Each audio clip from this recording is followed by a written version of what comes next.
Okay, I think we're live. Hi, everyone. My name is Nick Cameron. I'm going to be on both sides of the aisle today. I'm going to be acting as the moderator, as well as a participant in the panel and telephone person with our third guest here.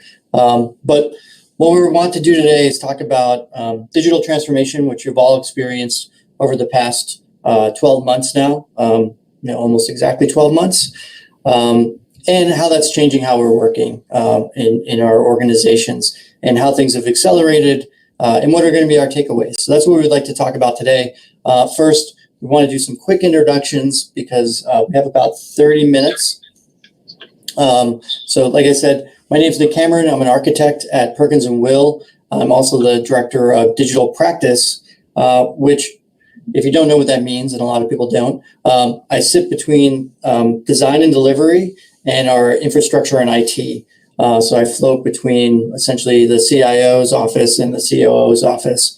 It's a really exciting place to be, as you can imagine, over the last 12 months, especially as we've been delivering work mostly from home.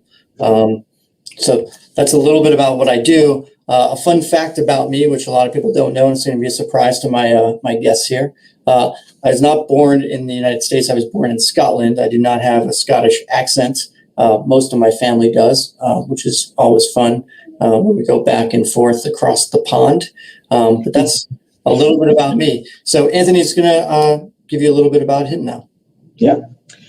Good morning, afternoon, everybody. My name is Anthony Mastretta, and I'm the non-architect of our teams at Perkins & Will. I am a registered nurse by trade. I spent most of my career in healthcare operations, most recently as chief nurse and chief operating officers, and really developed a passion for operational planning throughout my career, as architecture kind of always fell under one of my departments in some way, shape, or form.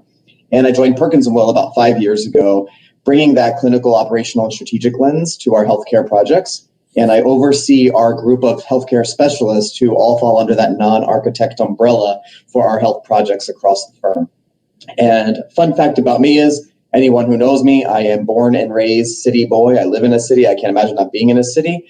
However, I did grow up horseback riding, and I do love to ride horses. So it's a non-city element of a little bit of country. Interesting.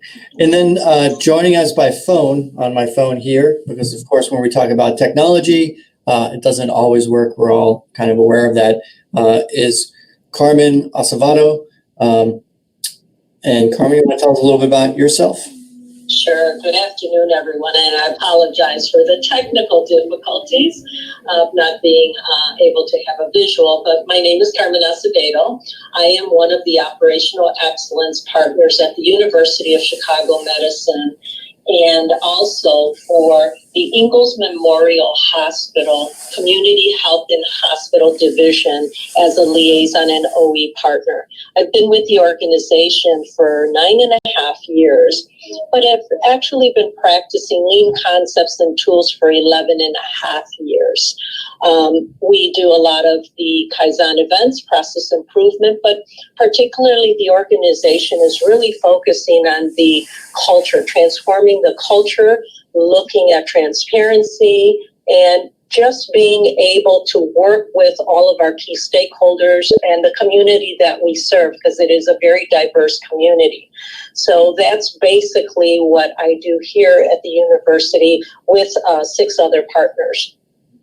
A fun fact about myself, and I'm sorry that you can't see the visual, but I am a whole 5 feet in height, and I like to drive my Harley Davidson in the summertime. And everyone sees me and says, I don't know how you do it, but I rock a lot. So when I'm at a stoplight, you'll see me. You think I don't know how to handle it, but I certainly do. Love that. Love it. So I think what's kind of interesting about this group of folks here that we have assembled is we've never been in the same room. We've just met virtually over working together in the past month. And as we were putting this together, we thought it'd be really fun to share our experiences. I think everyone who's part of this has some amazing stories to tell and insights about what we're going to be doing, in the next 12 to 18 months. So we'll just kick it off to talk about, and I'll start with Anthony on this. What's different today besides everything? First, versus a year ago. When we think back to maybe the shutdown day in LA was March 12th or 13th. But what's changed? Well, the biggest thing that impacts me in terms of what's changed is that I'm, as a clinician and as a person that comes from healthcare, very hands-on. So I was constantly at different client sites, meeting with people on a regular basis, establishing the relationships, establishing the trust, and doing lean exercises as well as operational planning and everything that kind of supports architectural programming and planning in person with our clients, holding large focus groups, large community groups, and large user groups, essentially. And that all had to overnight stop. I was live in a project in Massachusetts. We were entering DD. We got down our first round of DD, and that was it. So all of a sudden, we had to regroup and figure out how we could still make this happen. And we've turned to a lot of virtual tools, which was painful in the beginning because we weren't really set up overnight, but they grew and they evolved, and we've worked even more now with you at the University of Chicago to really grow this, and it's become quite robust. But the big difference is now, the problem was, how do we solve still getting to our solutions we need to get to, because the hospital still needed the operating rooms. However, time stopped, essentially. So we made everything completely virtual. We had that trust and relationship already built in all of the work that's been done to date, SD in the beginning of DD, but now we had to be able to keep it forward because we had a timeline with the state that was not negotiable. And we were able to hit that and achieve that. Carmen, how about you? What's changed from today versus a year ago? So like Anthony, we are very hands-on as well, and being able to meet with multifaceted groups and have real hands-on experience is really valuable. But for obvious reasons, we've had to shift in order to secure not only the safety of our patients, but of our staff. So in essence, everything has changed, but nothing has changed because we still have a lot of work to do. And to get that done, we've had to really look at how are we going to redesign many of our processes, but even in a much quicker way. And a quick example is having to put up a swabbing station, a call center, and you don't have a lot of time as far as going through the process to put all of these things together. It's let's get it going. Let's make sure we have everything in place that we can for right now. I think the other thing that we've learned and are still learning, we're in the early stages, I should say, for leveraging the technology that needs to meet the same level of production and deliverables. And I think that's going to be for everyone. So this is why we've partnered with you all to make sure that we can look and see what other options we may have out there in order to continue to be successful. Yeah, I think, for me, and I alluded to this, starting out with folks has changed. How do we begin these relationships with who we're working with, our clients, our partners? Obviously, Anthony and I work for the same organization, but have never worked on a project before. And it takes a little longer. I think, we're not able to break bread, or we're not able to have lunch together or have those side conversations about what are interests, outside of work. The kind of small talk. And Anthony and I are, I guess at this point, recovering road warriors who probably would have spent some time in an Uber on security lines, chit-chatting about what we were going to do over the weekend. But when the Zoom call ends, it's over. And those are the human things that I don't know how technology is going to be able to fill. But I also feel you can create this rapport with folks. It just takes longer, and it can become genuine. But outside of that, I'm wondering about how's your work adapted, your work-life balance, if we want to call it that, or how you're delivering your work. And Carmen, I'll start that with you on this one. Sure. So I think, looking at preparing or creating a more structured approach to things, rewriting how we do our standard work in a virtual environment. We decided to focus also more on pre-work because you have to anticipate and build some of these tools to make ourselves more successful. And in large groups, the way we've had in some of our events and designs, we can have quite a large group. So kind of having to look at all of those and how do you rethink this process. We've also looked at our virtual Gembas. You know, when you go to see where the work is being done in person, you can literally pick out specific things. But in a virtual environment, it's a little bit different. One of the most important things for us is the voice of the customer in a virtual process. We are hands-on here at the University of Chicago that we do invite our patients to our events as a partner in a diverse community that we are in. So a lot of these things have had to happen in order to meet the demands and to better serve our customers. And how are we going to look at that? So I think still the combination of virtual and in-person options is still going to be down the line in the future, but we've had to pivot quite a bit. And those are some of the things that we've done. Interesting.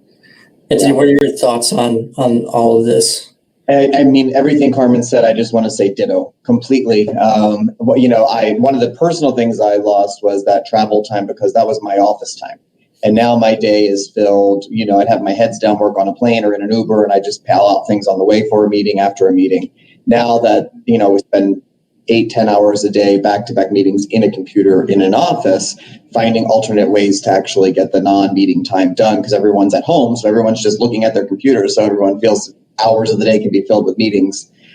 Translating some of what Carmen said, though, and like we did at University of Chicago together, you and I, Nick, is that we still have to keep moving things forward. So we pivoted with that online, and a visioning session typically is done in person, so you can see the people in the room and actually pull out the people who are being the quiet people and really make sure that you're getting the practitioners and clinicians on board. We all know that those on the line, some of the best decisions are made after the meeting when you're in the hallway, catching a physician on the way back to the OR, et cetera. So that's all lost, but we were able to really come back to being able to provide an exercise and activity of simulating exactly what we used to do, which is like the whiteboard effect by using Miro. And I think you have a couple of images that we're going to go through to kind of show people what we mean by that for those who aren't familiar. But we successfully conducted a visioning session with the University of Chicago to really get their program off on the right foot and extract it. And it was difficult for the users as much as it was for us.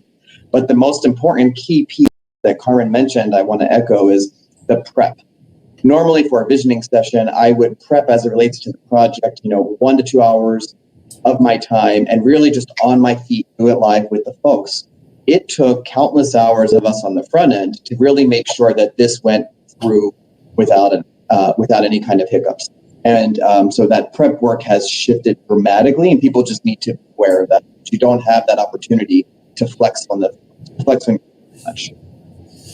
Yeah, I think, and what I've pulled up on the screen here is one of the first concept boards that we put together in working through these exercises, or what you would typically facilitate. And for me, it was really interesting, talking this through with Carmen, also talking it through with you from either side, the design side and also from the client side. But trying to keep it very simple and straightforward. The technology can do a lot of amazing things, but we said, well, what works?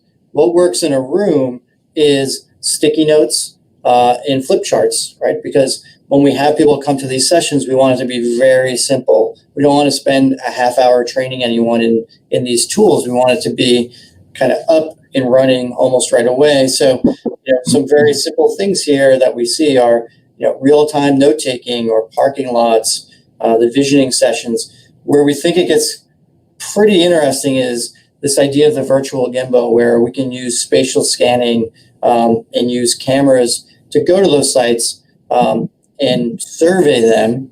Nick, can you zoom in a little bit so we can see that a little bit better? Yeah. So what you're seeing here is a way that we can scan these sites and move around them. Let's see if that goes in there. Get a look. Which is great for people to do it on their own. Where we still see, what we like to do is tour and be able to speak with the clinicians and the staff. And what Anthony and I have been talking about is how does it get better, or what can we take away from this time? And that's a way to record these Gimbus sessions and bring that back to the group overall. And then some other really interesting things that we've been talking about. I won't get into it all right here, but voice of the customer, how we can time shift using Zoom meetings with folks and create a more equitable engagement for folks that can't join these sessions at night because they might be working the night shift or during the day. How can we capture all that information and share? And then just simple things that you would do within the session themselves through voting with little dots on plans that you would expect to be, option 2 or option 3. And then again, where we think it's more advanced is we can include our experts who are into modeling and analysis and be able to do real-time simulations to be able to feed that back to the attendees. And this can all be done remotely, for now remotely. But I think when we do move back into this hybrid mode, we'll take some of these tools, these great tools that we have available to us, and apply them to how it will work in person. So this is how we have been adapting. What I'm curious about, and as we've worked through this process itself, is what other gaps have we had to fill as we've gone along, or what have some of the roadblocks been for you both? Well, if I may, Nick, some of the roadblocks, you talked a little bit about the dots and the Post-it notes and things of that sort in an in-person environment. And what we've experienced is a connection gap. And what I mean by a connection gap is not being able, individuals, participants, when we're in person, not being able to make the connection to the process.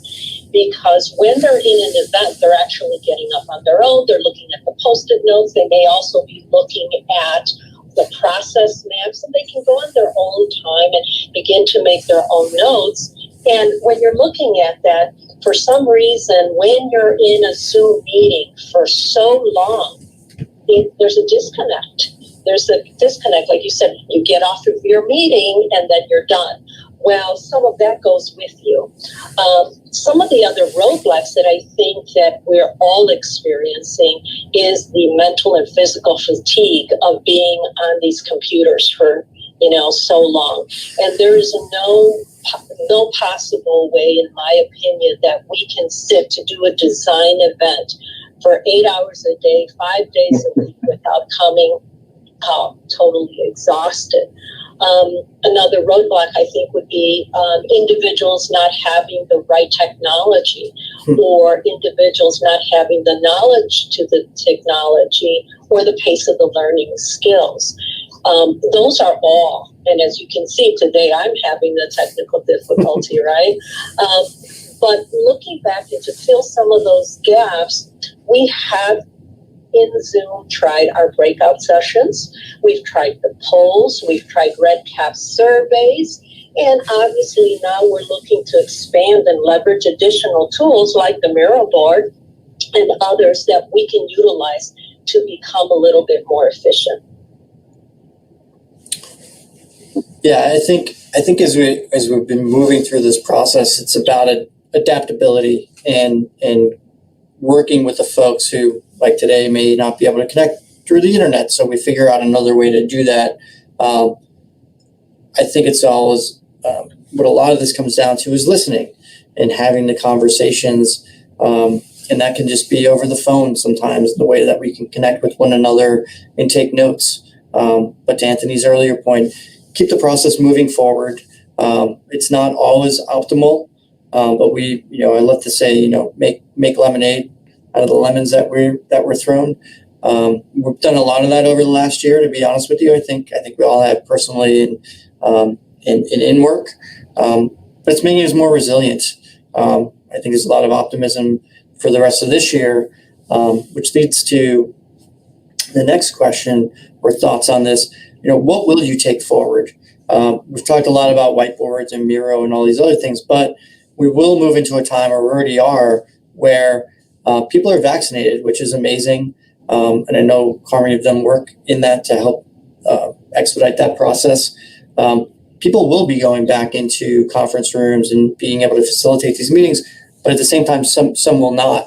So as we move into this hybrid stage, and then beyond, what are some of the tools or processes that you'll be taking forward beyond that you're kind of excited by, Anthony? Yeah, I mean, I think one of the biggest things that kind of makes me think about the future is my roadblock of not being able to see and engage the entire room and take a pulse on who's being the silent warrior, who's actually, totally disengaged with, whether it's body language or hiding back. When you have people switch over to other activities like Miro board, you lose the face. And most of these platforms only have a certain number of people can be seen anyway. So, it really takes away from the depth of quality of being able to pull and extract when you have those people as a facilitator. But what I think works so well is that what I'm looking forward to taking with us into the future, as it's a hybrid virtual in person, is being able to host an actual in-person meeting, respective of whatever measures are in place at the time, because 6 to 12 months is going to be one way, but 1 year from now will be different, and carry over those lessons learned with the Miro boards. So that way we can, I think it's kind of like an analogy I like to use as we relate to clinical care. We did 10% virtual visits on most organizations outside of Kaiser, and overnight went to 70%. But if you talk to anybody in healthcare, no one's going to tell you that that's a sustainable, realistic target that they're going to see 3 years from now. And we're trying to target around 20, 25%, depending on the organization and the technology and the infrastructure. I think it's the same thing with us. We're going to move back to an in-person counterpart, but then having the technology and the tools that we've taken the time to develop and advance allow experts to be able to be a part of a session that may not normally, simply because of distance or of travel or of time commitments. And then we can allow these live Miro boards to be a way in the future to be able to document everything. So then now we're not just using sticky notes in the room on white paper that someone's got to roll up, photograph, and analog, type it all back in. We're using an electronic whiteboard, Miro board, as our Miro board in the room that everybody who's on the phone is able to actually see and participate in as well. And it's all live. So they're seeing the physical interaction of the room, but they're also able to participate virtually. So I'm looking forward to this hybrid just because it allows, surgeons who you really want to be there, but they don't get done operating at 6 o'clock and the meeting's at 6:15. They choose not to come, but maybe they will participate in a meeting that they can virtually log into. Same for our own internal experts at Perkins & Will. There's people all over the world we'd like to have voices come in and out of, but it becomes difficult when it's a 1 hour meeting and it's 3,000 miles away. Right. I agree with that. Carmen, your thoughts? What's being done? What will you take digitally into the future, or say, no, I'm going to leave it behind for what's better done analog? I think, a couple of things. And one of the words that you used was the flexibility, right? And the adaptability that you and Anthony have talked a little bit about. I think being more flexible in how we're going to use these tools is fantastic, because I run into the same problem as Anthony. When you have a faculty member or those frontline individuals who cannot come to one of those sessions, this is going to be more beneficial for them. And I think the appreciation of being able to log in from a remote area and still have that ability to hear their voice and be of value when we're doing these things is going to be great. I think, to Anthony's point as well, we have lived in a paper-driven process, right? And we do put the Post-it notes and all of that on the walls, but we can look at it as a more efficient way to do things, because now we're not using so much of that wasteful processes of all of the paper and looking at all of that. And in the long run, I think it's going to be a little bit more effective, because we can use this platform, this alternative platform, to continue to the good work that we're doing. I think also the other is the travel time for everyone, right? You go to a meeting, an hour meeting, but you have to drive 2 hours, right? This is going to minimize this, and I think that's great. Then the last two, I would say the Gembas, right? When we're doing the Gembas on these, we can pre-record them. if we need to go back because we may have missed something, we can rewind. We can take a look at that and see what we've missed and have it more beneficial for others so that we can look and see where the peaks and lows are of each individual as we're looking at that. And lastly, for us, I think the voice of the customer is so important to us. And I think that hearing their voices and having them still be able to reach out to them in their own home, in a safer environment, and still having their voice is a huge value to us. And so with both of those, looking at the way we're doing it now and in person, we have an option to adapt and pivot more easily. Those are all excellent points. And, my takeaway from the conversations that we've been having and with other clients and within our organization, I've been thinking about this since Anthony brought it up. This pendulum swung so far one way, and we're going to find a balance in between as to how we can be in the room, but be inclusive of those that cannot be in the room, or how do we involve these individuals that don't have the time but want to be involved.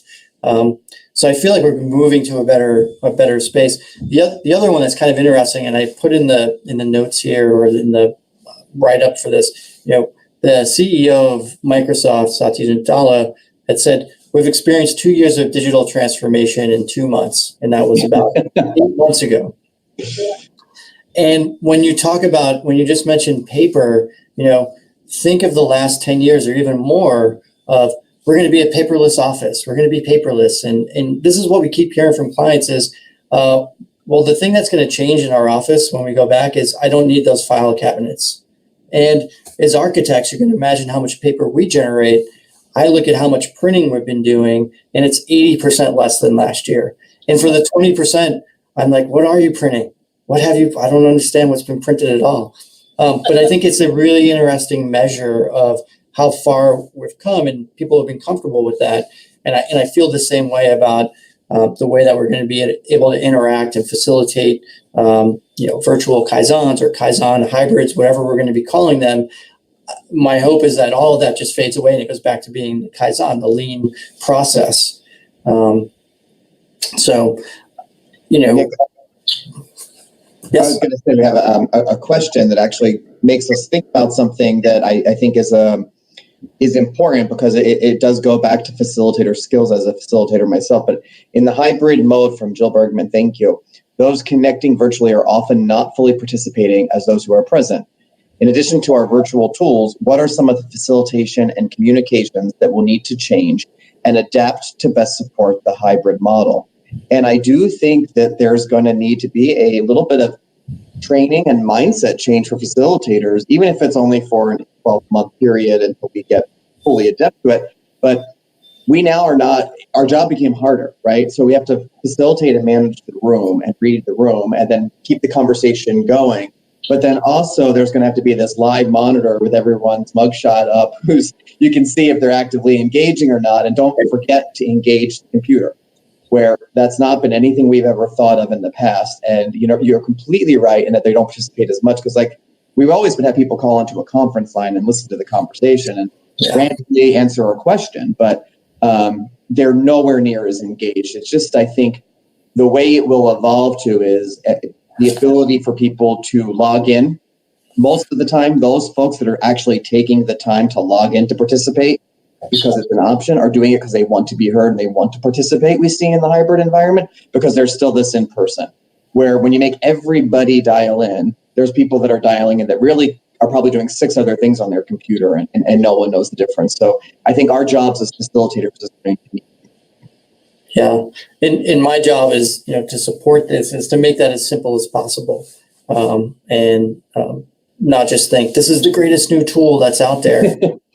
And that goes to Hoda's point here is another question, which is, what is the whiteboard software that we've been using? I think it's really an agnostic platform. Whiteboarding can come with Microsoft makes a product. The one that we particularly use is called Miro. There's another one called Mural, which is really great too. There's a bunch out there. but I don't think it's the software itself. It's really about the people. I always joke around with folks that, I don't think it matters that you use this type of flip pack or those types of markers, right? Everyone has the same stuff. It comes down to the people and how they can engage and drive the room and get the most out of the participants in these sessions. And I think that's the same with doing it virtually versus doing it in person. But not to avoid the question, we use Miro. It's Miro.com, and it served us really well for some really large events that we've been able to hold and it not go down on us or have lag or some of these other things. Right. Yeah, absolutely. So I want to be cognizant of time. We're given a little bit of extra time here, which is great. And I know there might be some more questions coming in. But back to what Jill was asking about, I think it isn't about what we were saying. There's a balance between how many people will be in the room, how many will be virtual. But it almost doesn't need to be a 50-50. It's if there's one person that's not there, things should be set up in very similar ways. And again, I hope that's what changes in the long run, that it's not, we're doing a virtual event. It's just, no, we're doing this event. And this is how it's kind of set up. Nick, I think it would be good to kind of elaborate on that too. We've had some lessons learned where we did a virtual event that was hybrid. It was one of our first ones. I wasn't a part of it, but I've heard the feedback from it, and definitely many lessons learned in that the people on the call side couldn't really see the people in the room. So really understanding the logistics of visualization is essential, not just facilitating it, but it's understanding and making sure that the room is capable to provide the full experience for those on the phone as well as those in the room. So it's something else to consider. And Nick was and I were talking just the other day, and he's telling me, which gets me very excited, his team, the digital transformation team, is working on kind of getting us like a little backpack full of tools to make whatever room we're forced to work in work for the visual digital experience as well as the people who are in the room, because the less they're able to engage by either not seeing the room or not seeing the board, you will have less engagement. So we've learned that, we've saw that, we've kind of pivoted, and we're going to continue to pivot. Yeah, in the way that things are happening right now is we have 10 participants. They're not using a medium-sized conference room. They're using the boardroom because they're split up by 3 chairs or 2 chairs, and it makes the audio that much harder. Or you don't need 1 camera, you need 2.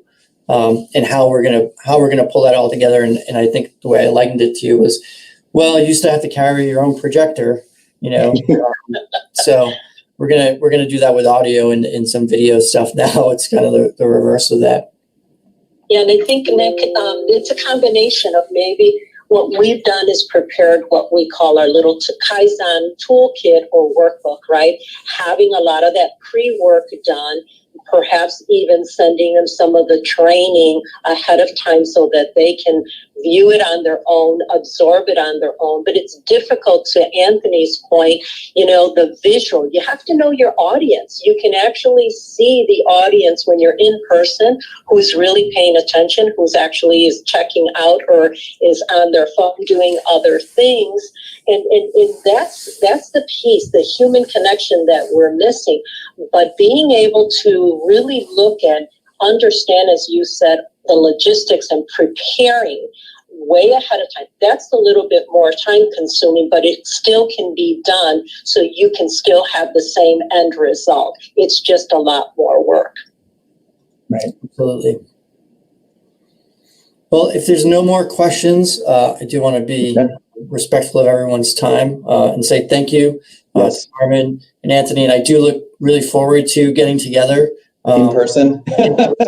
Yeah. Yes. Carmen keeps telling us how short she is, but I know. I don't get it. Like, pretty loud voice in the room. So it's really great. And I'm looking forward to that. Great. Thank you all for your time. Yes, thank you very much. Thank you, everyone.